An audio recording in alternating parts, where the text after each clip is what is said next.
আচ্ছা, আমরা জারণ বিজারণ সম্পর্কে জানবো আজকে।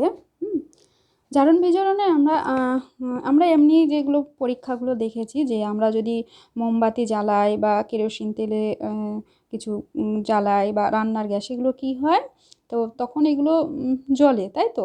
তো মোমের মধ্যে কি আছে, কার্বন আছে। তো সেই কার্বন যখন জ্বলে তখন অক্সিজেন বাতাস থেকে বাতাসের অক্সিজেন নিয়ে কি হয়, কার্বন ডাইঅক্সাইড উৎপন্ন হয়, তাই তো। তাহলে কার্বন প্লাস অক্সিজেন যুক্ত হয়ে একটা নতুন যৌগ কার্বন ডাইঅক্সাইড উৎপন্ন হচ্ছে।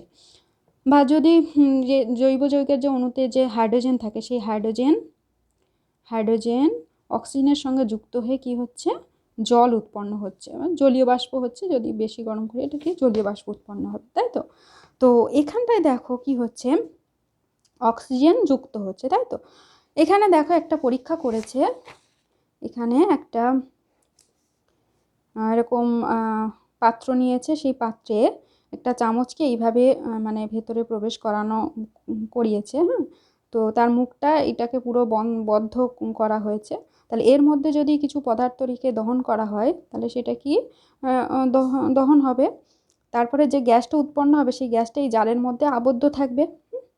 তাহলে এখানে যদি আমরা কার্বন নিয়ে দহন করি, তাহলে কি কি গ্যাস উৎপন্ন হবে, কার্বন ডাইঅক্সাইড গ্যাস উৎপন্ন হবে। সেই কার্বন ডাইঅক্সাইড গ্যাসটা এই গ্যাস জারের মধ্যে আবদ্ধ থাকবে। এবার এই গ্যাস জারটাকে আমরা খুলে যখন এই কার্বন ডাইঅক্সাইড বা এইটা গ্যাস জারের মধ্যে থেকে এটা বার করে নিয়ে এই গ্যাস জারের মধ্যে আমরা যদি স্বচ্ছ চুন জল দিই, তাহলে কি দেখব, স্বচ্ছ চুন জল ঘোলা হয়ে যায়। কারণ স্বচ্ছ চুন জলের সঙ্গে কার্বন ডাইঅক্সাইড বিক্রিয়া করে যেটা উৎপন্ন হয় সেটা দ্রবীভূত হয় না, সেই জন্য ঘোলা হয়ে যায়। আবার এই চামচের মধ্যে আমরা যদি সালফারের গুঁড়ো নিয়ে এই এরকমভাবে দহন করি, তাহলে কি উৎপন্ন হবে, সালফার ডাইঅক্সাইড উৎপন্ন হবে। কারণ কি জানো, আমরা জানি সালফারের সঙ্গে অক্সিজেনের বিক্রিয়া হয়ে এখানে তাপ দিলে কি হবে, সালফার ডাইঅক্সাইড SO2 গ্যাস উৎপন্ন হবে।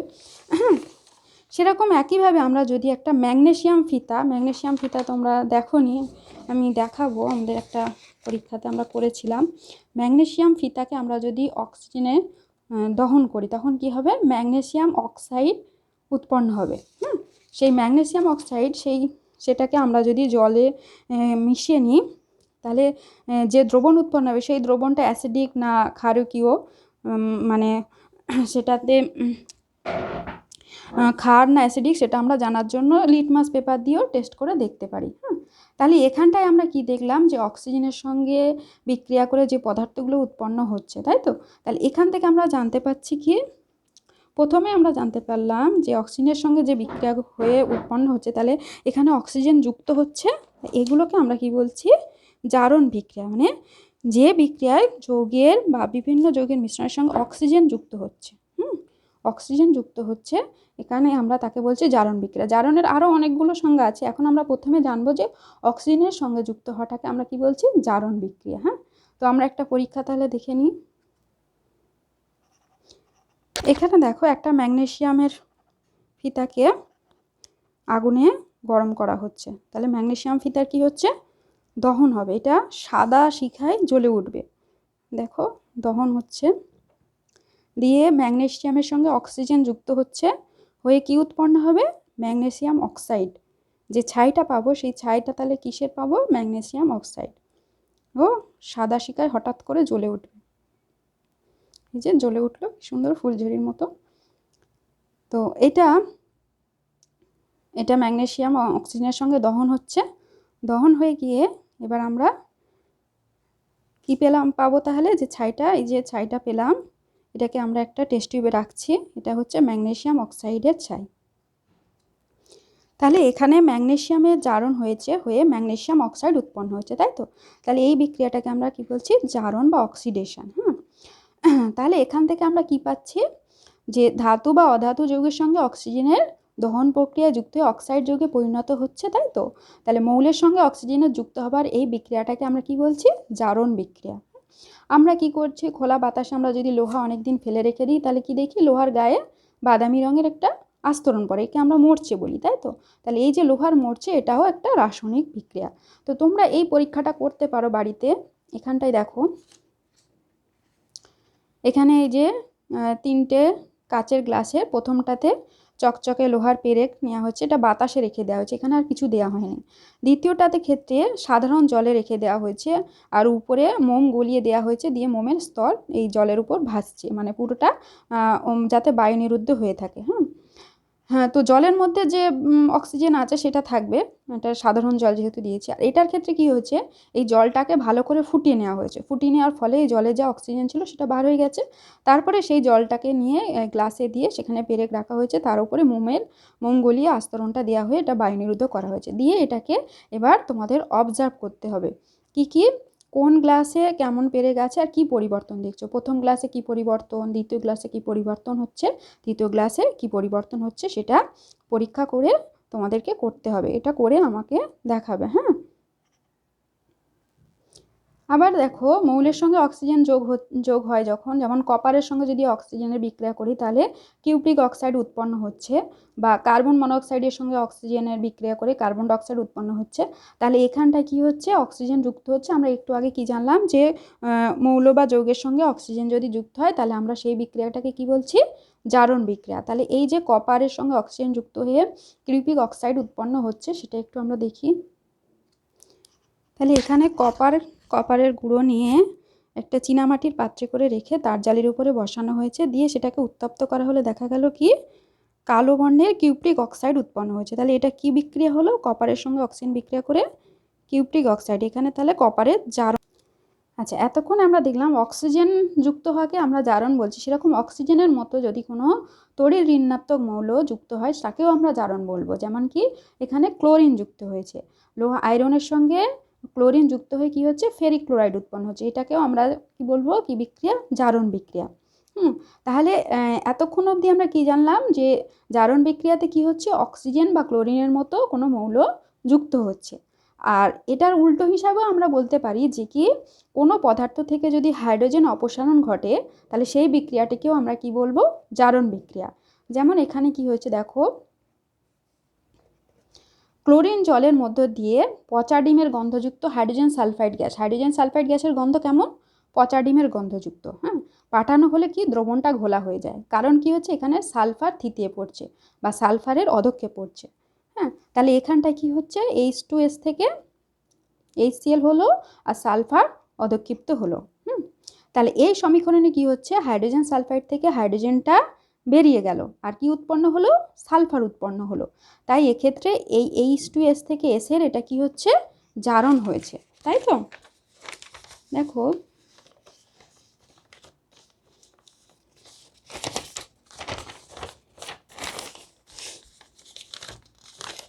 এখানে আমরা কি লিখতে পাচ্ছি, H2S প্লাস ক্লোরিন গ্যাস থেকে এই HCl হলো প্লাস সালফারের অধক্ষেপ পড়েছে।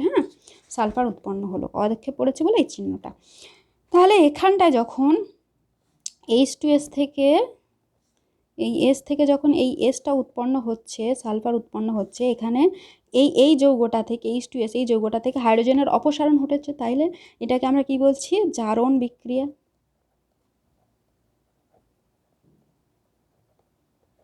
আবার পরে আমরা দেখব এটা থেকে এটা যে উৎপন্ন হলো এটাকে আমরা কি বলবো, সেটা আমরা একটু পরে দেখব। তাহলে এখানে H2S থেকে S উৎপন্ন হয়েছে, তাহলে এখানে এই H2S থেকে হাইড্রোজেন অপসারণ হয়েছে, তাহলে এটাকে আমরা কি বলছি, জারণ বিক্রিয়া। সেই রকমভাবে যেটা আমরা দেখলাম কিউপ্রিক অক্সাইড যে কালো বর্ণের যে উৎপন্ন হয়েছিল তার উপরে আমরা যদি হাইড্রোজেন গ্যাস চালনা করি বা হাইড্রোজেন গ্যাস পাঠাই তখন কি হবে, আবার আমরা যে কপারের রং ফিরে পাবো, মানে কপার ফিরে পাবো, ধাতব কপার, আর কি জলীয় বাষ্প উৎপন্ন হবে। তাহলে এই বিক্রিয়াটাকে আমরা একটু দেখে নিই। এই যে কপার অক্সাইডে যখন হাইড্রোজেন গ্যাস চালনা করা হচ্ছে তখন ধাতব কপার আর জলীয় বাষ্প উৎপন্ন হচ্ছে। তাহলে এটাও এখানে দেখো কপার অক্সাইডের কালোটা আমরা যে তাপ দেওয়ার ফলে আস্তে আস্তে ওটা ধাতব কপারে পরিণত হচ্ছে, কালো অংশটা আস্তে আস্তে দেখো ধাতব কপারে পরিণত হচ্ছে।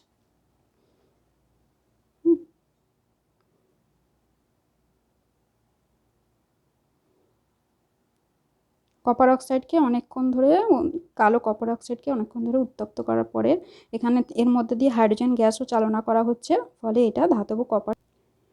তাহলে এখানে দেখো কপার অক্সাইডের সঙ্গে হাইড্রোজেনের বিক্রিয়া করে কালো কপার অক্সাইডটা কিউপ্রিক অক্সাইডটা থেকে ধাতব কপার আমরা পেলাম।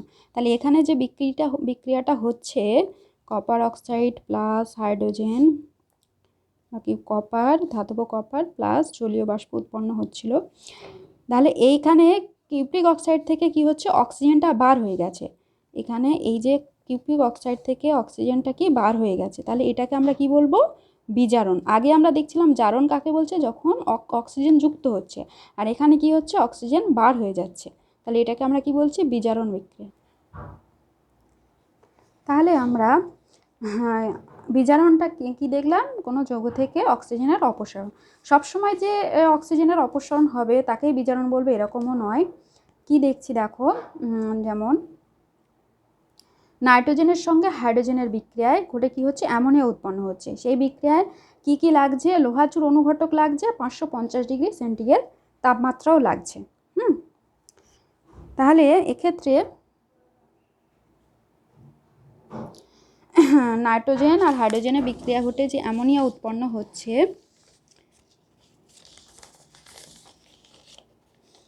নাইট্রোজেন প্লাস 3 অণু হাইড্রোজেন লাগছে, দিয়ে 2 অণু অ্যামোনিয়া উৎপন্ন হচ্ছে, NH3 অ্যামোনিয়া।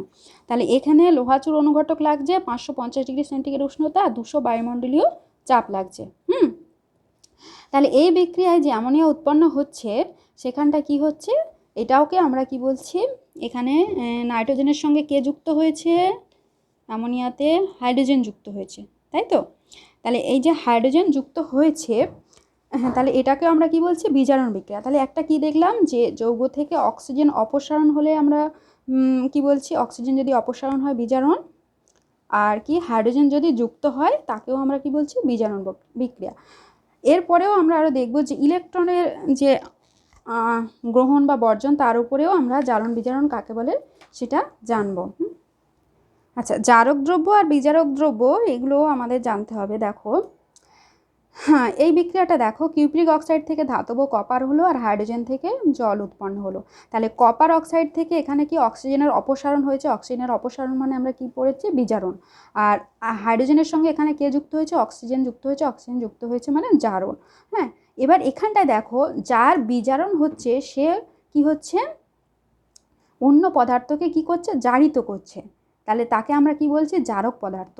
আর যেটার জারণ হচ্ছে সে কি করছে, অন্য পদার্থকে বিজারিত করছে, তাকে আমরা কি বলছি, বিজারক পদার্থ। তাহলে কি এখানে দেখো, জারণের সময় কি হচ্ছে, জারক দ্রব্য নিজে বিজারিত হচ্ছে, আর বিজারণের সময় বিজারক দ্রব্য কি হচ্ছে, নিজে জারিত হচ্ছে। তাহলে সবসময় দেখবে যার বিজারণ হচ্ছে সেই পদার্থটা কি হচ্ছে, জারক, আর যার জারণ হচ্ছে এই হাইড্রোজেনের জারণ হচ্ছে, তাহলে হাইড্রোজেনটা কি হবে, বিজারক। তাহলে যার বিজারণ হবে সেই পদার্থটা জারক, যার জারণ হবে সেই পদার্থটা হচ্ছে কি, বিজারক। এই পরীক্ষাটাও বাড়িতে করা যেতে পারে। একটা কাচের বিকারে তুতের জলীয় দ্রবণ নেব, নীল রঙের কপার সালফেট যেটা জলীয় দ্রবণ সেটা নেব, নিয়ে সেখানে আমরা যদি চকচকে লোহার পেরেক ডুবিয়ে রাখি, কিছু অংশটা ফাঁকা রেখে দেবো, তাহলে আমাদের বোঝার সুবিধা হবে। তাহলে যতটুকু পোর্শন ডোবানো থাকবে দেখবো সেই পোর্শনের ওপরে কি এই কপার সালফেটে কি আছে, মানে কপার আছে, তাহলে কপারের আস্তরণ পড়েছে, বুঝেছো, লালচে বাদামি রঙের একটা কি কপারের আস্তরণ পড়েছে যদি আমরা কপার সালফেট রাখি। আর এই যে দ্রবণ আছে সেই দ্রবণে এটা পেরেকটা কিসের ছিল, লোহার, তাহলে এই দ্রবণে আমরা লোহার বা Fe2+ আয়ন উপস্থিত দেখতে পাবো। তাহলে এটা একটু দেখি। তাহলে রাখার পরে দেখব কি, এই যে পেরেকটা রাখা হয়েছিল সেই পেরেকে যতটুকু পোর্শন কপার সালফেটে ডোবানো ছিল সেই পোর্শনের ওপর ধাতব কপারের একটা আস্তরণ পড়েছে। তাহলে দেখো, বিক্রিয়ার আগে দ্রবণের কী ছিল, দ্রবণ যেহেতু কপার সালফেট তাহলে দ্রবণে Cu2+ আয়ন ছিল, আর লোহার পেরেকে ছিল আয়রন পরমাণু। এবার বিক্রিয়ার পরে কি হচ্ছে, পেরেকের উপরে যে আস্তরণ পড়েছে সেটা হচ্ছে কপার পরমাণু, আর দ্রবণে কি থেকে গেছে, দ্রবণে তাহলে ফেরাস আয়ন থেকে গেছে, তাই তো। আচ্ছা, তাহলে এখানটা থেকে আমরা কি দেখতে পাচ্ছি, দেখো বিক্রিয়ার আগে তাহলে কারা কারা ছিল, বিক্রিয়ার আগে Cu2+, কপার সালফেট, যেহেতু কপার সালফেট Cu2+ ছিল, সেখান থেকে কি হয়েছে, কপার উৎপন্ন হয়েছে বিক্রিয়ার পরে। আর বিক্রিয়ার আগে কি ছিল, আয়রন ছিল, আয়রন থেকে কি উৎপন্ন হচ্ছে, Fe2+, ফেরাস আয়ন উৎপন্ন হচ্ছে, তাই তো। তাহলে এখানে দেখো এই বিক্রিয়ার বাঁ দিক আর ডান দিকের সংখ্যাগতভাবে কপার আয়রন একই আছে, এখানে একটা একটা, কিন্তু কিসের তফাৎ আছে, এদের যে চার্জ বা আধানের, এখানে +2 আছে, এখানে 0, এখানে 0 ছিল +2। তাহলে আমরা কি বাঁ দিক আর ডান দিকে দুটো ইলেকট্রন যদি আমরা যোগ বিয়োগ করি তাহলে কি হবে, এটা সমান হবে।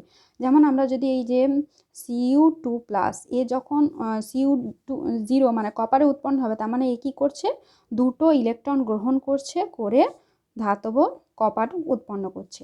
আবার এই যে আয়রন পরমাণু, এ কী করছে, দুটো ইলেকট্রন যদি এ ত্যাগ করে তাহলে কি হবে, তবে সে Fe2+ হবে, আর কি করবে, দুটো ইলেকট্রন ত্যাগ করবে। ইলেকট্রনে আমরা মাইনাস চিহ্ন দেবো, হ্যাঁ।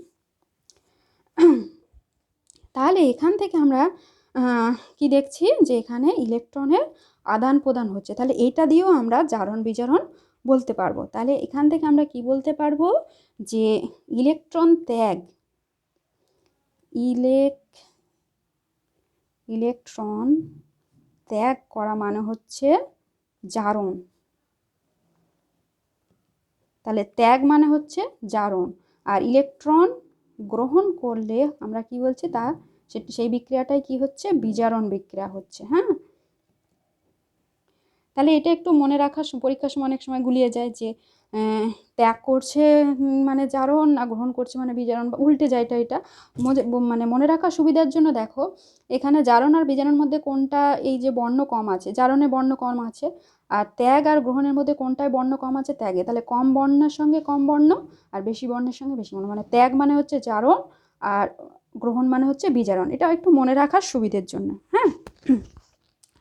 সেরকম এটাতে আমরা দেখলাম যে একটা মৌল অন্য একটা মৌলকে ইলেকট্রন দিচ্ছে বা অন্য মৌল থেকে ইলেকট্রন নিচ্ছে। সেরকম একই মৌলের মধ্যেও এটা হতে পারে। আমরা জানি আঁশ যৌগ, ইক যৌগের ক্ষেত্রে, যেমন দেখো, যেমন আয়রনের যে ফেরাস যৌগ থেকে যখন ফেরিক যৌগ উৎপন্ন হবে, তখন একটা ইলেকট্রন কি করবে, ত্যাগ করবে, করে ফেরিক যৌগ উৎপন্ন করবে। সেরকম স্ট্যানাস যৌগ যখন স্ট্যানিক যৌগে উৎপন্ন হবে, তখন দুটো ইলেকট্রন ত্যাগ করবে। আবার কি এখানে দেখো, যখন ইলেকট্রন গ্রহণ করছে, যেমন O- একটা ইলেকট্রন গ্রহণ করলে O2- উৎপন্ন হচ্ছে, বা MnO4- একটা ইলেকট্রন গ্রহণ করে MnO4 2- উৎপন্ন হচ্ছে, তাহলে এখানে ইলেকট্রন গ্রহণ করছে। তাহলে এখানে তাহলে আমরা এরকম মানে শুধু একই মৌল দেখবো না, মানে একটা মৌল আর একটা মৌলকে দিচ্ছে সেটাও হলে হবে, আবার নিজের মৌল কম থেকে বেশি বা বেশি থেকে কমে গেলেও সেখানেও আমরা জারণ বিজারণ বিক্রিয়া দেখতে পাবো, মানে বলতে পারবো কোনটা জারণ কোনটা বিজারণ। তাহলে জারণ বিজারণ আমরা কি অনেক রকম পদ্ধতিতে দেখলাম, কি কি দেখো, জারণ তাহলে আমরা কি দেখলাম, অক্সিজেন অথবা ক্লোরিন যুক্ত হলে তাকে জারণ বলছি, বা যৌগ থেকে হাইড্রোজেন বেরিয়ে গেলে তাকে জারণ বলছি। আবার কি কোনো মৌলের পরমাণু বা আয়ন বা কোনো মূলক থেকে যদি ইলেকট্রন বেরিয়ে যায়, বা ইলেকট্রনের যে ত্যাগ হচ্ছে, ত্যাগ মানে কি বললাম, জারণ। আর বিজারণ তাহলে কি, সে উল্টোগুলো, অক্সিজেন বা ক্লোরিন বেরিয়ে যাবে, এখানে যুক্ত হচ্ছে, এখানে বেরিয়ে যাবে, এখানে হাইড্রোজেন বেরিয়ে যাচ্ছে, এখানে হাইড্রোজেন যুক্ত হবে, আর এখানে কোনো মৌল বা যৌগের আয়ন বা পরমাণু বা মূলক থেকে কী হবে, ইলেকট্রন যুক্ত হবে। তাহলে যে কোনো একটা মনে রেখে দেবে, তাহলে আরেকটা তোমার করতে সুবিধে হবে। বুঝতে পেরেছো? তাহলে এই বিক্রিয়া দুটো একটু দেখে নাও, যে ম্যাঙ্গানিজ ডাইঅক্সাইড থেকে ম্যাঙ্গানিজ ক্লোরাইড উৎপন্ন হচ্ছে, তাই তো। এখানে আমরা ইলেকট্রন সংখ্যা দিয়েও করতে পারি, যে ইলেকট্রন কার বেশি কম, অথবা এখান থেকে দেখো HCl থেকে ক্লোরিন উৎপন্ন, এখানে হাইড্রোজেনের অপসারণ হচ্ছে, তাহলে জারণ, এটা যদি জারণ হয় তাহলে এটা কী হবে, বিজারণ, সেইভাবেও করতে পারি। তাহলে আমরা কি বলেছিলাম, যে যার জারণ হচ্ছে সেটা কি পদার্থ, বিজারক পদার্থ, আর যার বিজারণ হচ্ছে সেটা কি, জারক পদার্থ। এখানটায়ও তাই, দেখো ক্লোরিন আর HBr এর বিক্রিয়ায় HCl আর ব্রোমিন উৎপন্ন হচ্ছে, তাহলে HBr থেকে ব্রোমিন উৎপন্ন হচ্ছে, হাইড্রোজেন অপসারণ হচ্ছে, তাহলে এটা জারণ, আর এটা কি হচ্ছে, বিজারণ। তাহলে যার জারণ হচ্ছে সেটা এই যেখান থেকে হচ্ছে সেটা বিজারক পদার্থ, আর যার বিজারণ হচ্ছে যেখান থেকে হচ্ছে সেটা তাহলে কি, জারক পদার্থ। আচ্ছা, বাস্তবে এরকম আমরা দেখেছি যে লোহার জিনিসের উপর মরচে পড়া রোধ করার জন্য আমরা কি দেখি, গ্যালভানাইজেশন বলে, কি লোহার উপরে আমরা জিঙ্কের প্রলেপ দিই, তাহলে সেই পদ্ধতিকে আমরা কিছু গ্যালভানাইজেশন। আচ্ছা, এরপরে আমরা আবার পড়বো এই যে প্রলেপটা দিচ্ছি, তড়িৎ ইলেকট্রোপ্লেটিং, এটা আমরা একটু আগেও পড়েছিলাম, আর পরে আরও ভালো করে পড়বো। তাহলে এটাকে ইলেকট্রোপ্লেটিংয়ের মাধ্যমে দিচ্ছি। এরকমভাবে আমাদের বাস্তবে আমরা কি দেখেছি, যে ডাবের কাটা মুখ যদি এরকম রেখে দিই খোলা বাতাসে, তাহলে কি হয়, এরকম বাদামি ছোপ পড়ে যায়, বা আপেল কেটে রাখলে এরকম ছোপ পড়ে যায়। তাহলে কি, এতে যে জৈব যৌগ আছে সেটা বাতাসের অক্সিজেনের সঙ্গে বিক্রিয়া করে এই ছোপটা করছে। এবার এর উপরে আমরা যদি একটা আপেল কেটে, তোমরা এই পরীক্ষাটা করতে পারো, একটা আপেল কেটে একটা ভাগের উপরে আমরা পাতিলেবুর রস দিয়ে সেটাকে ভালো করে ব্রাশ দিয়ে পালিশ করে রাখলাম, আর আরেকটা এমনি খালি অবস্থায় রেখে দিলাম, দিয়ে পরীক্ষা করে দেখলাম যে কিছুক্ষণ পরে দেখলাম যে কোনটাতে বাদামি ছোপ হয়েছে আর কোনটাতে হয়নি। সেই পরীক্ষাটা তোমরা বাড়িতে করবে। আজকে তাহলে এই অবধি। জারণ বিজারণ নিয়ে কোনো প্রশ্ন থাকলে আমাকে বলবে।